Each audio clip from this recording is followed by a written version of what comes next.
Ora Salam, salam sejahtera bagi kita semuanya, Bapak dan Ibu jemaat yang terkasih dalam Kristus Yesus. Sebelum kita beraktivitas pada pagi hari ini, kita akan mendengarkan firman Tuhan.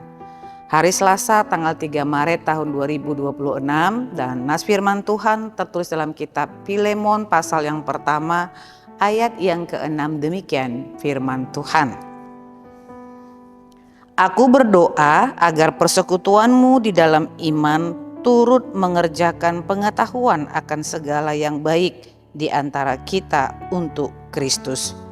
Demikian bunyinya. Saudara-saudara yang terkasih dalam Kristus Yesus, tentu dalam kehidupan yang kita sedang jalani, dengan ketekunan kita mendengarkan firman Tuhan, persekutuan kita yang baik dan sangat akrab dengan Tuhan pasti akan bertumbuh pengetahuan tentang kebenaran firman Tuhan dan iman kita. Pertanyaannya, ketika kita memiliki iman dan kita tahu tentang kebenaran firman Tuhan, apakah iman itu boleh memberikan kepada kita dampak kehidupan kepada orang lain? Bolehkah iman yang kita miliki dan kebenaran firman Tuhan yang telah kita terima selama ini memberikan satu kegiatan yang dapat menguntungkan kepada orang lain dan juga kepada gereja kita? Mari kita belajar dari apa yang dikatakan oleh Paulus dalam firman Tuhan di kitab Filemon. Filemon ini hanya satu pasal, dan saya berharap Bapak dan Ibu boleh membaca satu pasal ini secara keseluruhan supaya kita tahu apa sih yang diinginkan oleh Paulus dalam suratnya yang dituliskannya kepada Filemon. Paulus menginginkan agar Filemon memiliki kasih persaudaraan yang benar kepada orang-orang di sekelilingnya. Filemon adalah orang yang digandeng oleh Paulus dalam pelayanannya, dan dia bukanlah orang miskin tetapi orang kaya. Dan Paulus dalam doanya mengatakan agar persekutuanmu di dalam iman turut mengerjakan pengetahuan akan segala yang baik di antara kita untuk Kristus. Sangat jelas sekali dikatakan bahwa Paulus menginginkan Filemon ketika dia telah memiliki iman harus memiliki persekutuan yang baik juga dengan sesamanya manusia. Dan iman yang dia miliki harus menghasilkan ataupun berdampak kepada kehidupan orang-orang lain yang ada di sekelilingnya. Dalam ayat 10 dikatakan bahwa Paulus mengajukan permintaan kepada Filemon untuk mengenai anaknya yang kudapati selagi aku dalam penjara, yaitu Onesimus.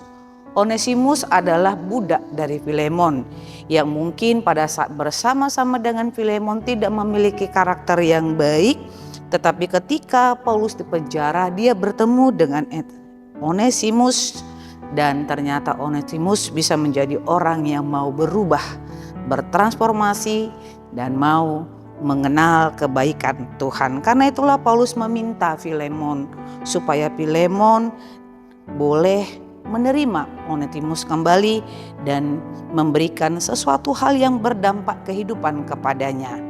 Saudara-saudara yang terkasih dalam Kristus Yesus, kalau Paulus di akhir Tuhannya dan dalam kondisi terpenjara mampu berdoa dan mampu meminta sesuatu hal yang berguna bagi orang lain, bagaimana dengan kita semuanya?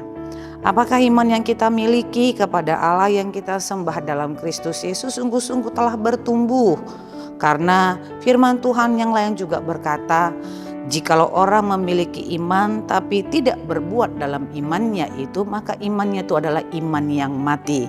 Karena itu hari ini Tuhan mau mengajak kita semuanya supaya iman yang kita miliki harus menjadi iman yang aktif, iman yang bertumbuh dan boleh memberikan dampak persekutuan yang baik dengan sesama kita, dan sekaligus juga turut mengerjakan pengetahuan akan segala hal yang baik, sehingga itu boleh menjadi kehidupan bagi orang-orang ataupun bagi siapapun yang ada di sekitar kita, terlebih-lebih di tengah-tengah keluarga kita. Imam kita adalah suami ataupun bapak di tengah-tengah keluarga. Istri adalah tiang doa.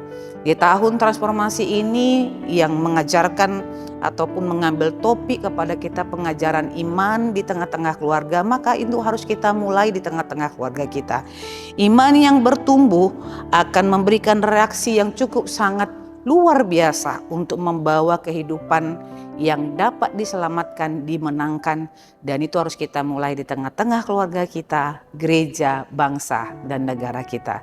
Sebab itu setialah berdoa, sambil terus iman kita bertumbuh, berkembang, hingga pada akhirnya kita mampu memiliki dan memberikan dampak kepada sekitar kehidupan kita. Selamat beraktivitas, Tuhan Yesus memberkati kita semuanya. Amin, kita bersatu dalam doa. Terima kasih ya Tuhan untuk sabda kebenaran firman-Mu yang boleh kami dengarkan. Biarlah kami bertumbuh secara benar dalam kebenaran firman Tuhan. Sehingga kami boleh mengetahui secara benar juga tentang kebenaran firman Tuhan. Kami memiliki persekutuan yang baik Tuhan dengan sesama kami.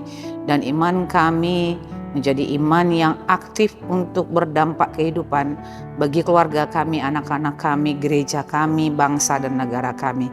Kami tahu ya Tuhan bahwa iman itu bertumbuh kalau kami mau dengar-dengaran akan firman Tuhan. Dan iman itu akan bertumbuh juga kalau kami boleh mengerjakan iman itu. Sebab itu ajarlah kami dengan setia, taat dan takut akan Tuhan bertumbuh dalam iman percaya kami masing-masing. Terpujilah nama-Mu di dalam Kristus Yesus. Kami berdoa dan mengucap syukur kepadamu. Anugerah Tuhan kita Yesus Kristus, kasih setia Allah Bapa dan persekutuan Roh Kudus, itulah yang menyertai hidupmu hari ini, besok, dan sampai selama-lamanya. Amin.